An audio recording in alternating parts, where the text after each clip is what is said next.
Back in 1994, an elderly lady in America was sitting in the back of her grandson's car drinking a cup of McDonald's coffee.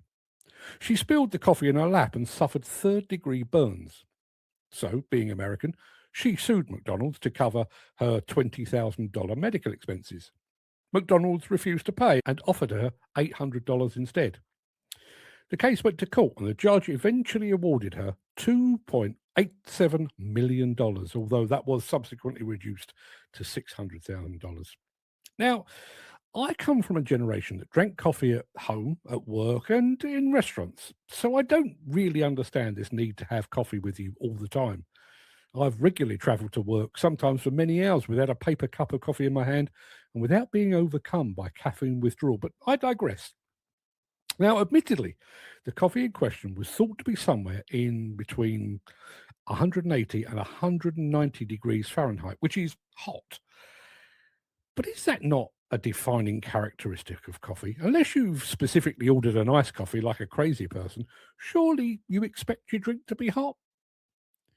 So today, if you pop into McDonald's and your McDonald's coffee turns out to be just above tepid, don't blame the server, don't blame McDonald's, blame the American judiciary. Now, on the subject of blame and responsibility, theoretically, as a society, we're more informed and better educated than at any time in human history. We've got little electric devices in our pocket that grant us access to the sum of all human knowledge. We can find the answer to any question or the solution to any problem with just a few button clicks. And yet, packets of peanuts carry the dire warning, may contain nuts. Bottles of bleach and weed killer have do not drink labels. Now, I'm not an expert on the subject, but I'm reliably informed that porn movies begin with a disclaimer that says may contain nudity, to which surely the only reasonable response is, I should bloody well hope so. Contrary to popular belief, growers of nuts, manufacturers of bleach, and purveyors of porn don't think we're stupid. These warnings are upfront arse covering, a preemptive precaution against being sued by someone who's gargled with weed killer or been offended when a set of breasts appeared in a film. In short, we live in an age in which potentially everyone is to blame, yet no one apparently is responsible. Who was at fault with that scalding hot coffee? Was it the old lady who decided the rear of a moving vehicle was an appropriate place for a hot beverage? Was it the grandson who had a 79-year-old woman supping hot liquids in his car? Was it the server who handed out the coffee? Was it McDonald's for selling it? Or was it the manufacturer that made the machine that made the coffee that burnt the lady? Now, while you're figuring all of that out, perhaps you'll begin to understand why accident investigations in the UK demolition and construction industry take so long.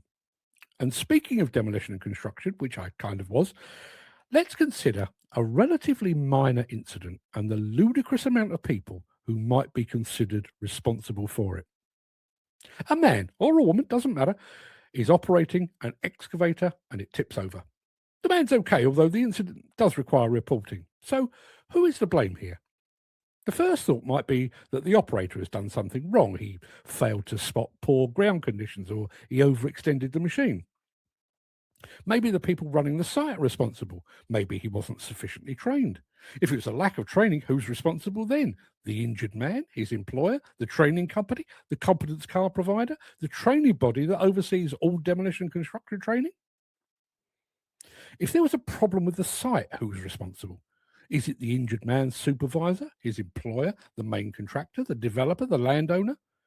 Maybe the equipment manufacturer made the machine knowing it to be unstable under certain operating conditions.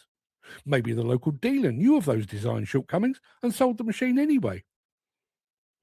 And while we're pointing out just how ridiculous and convoluted all of this is, if it transpires that the employer should be held responsible, who carries the can?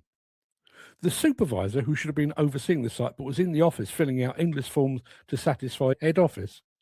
Or is it the head office for insisting on those distracting reports in the first place?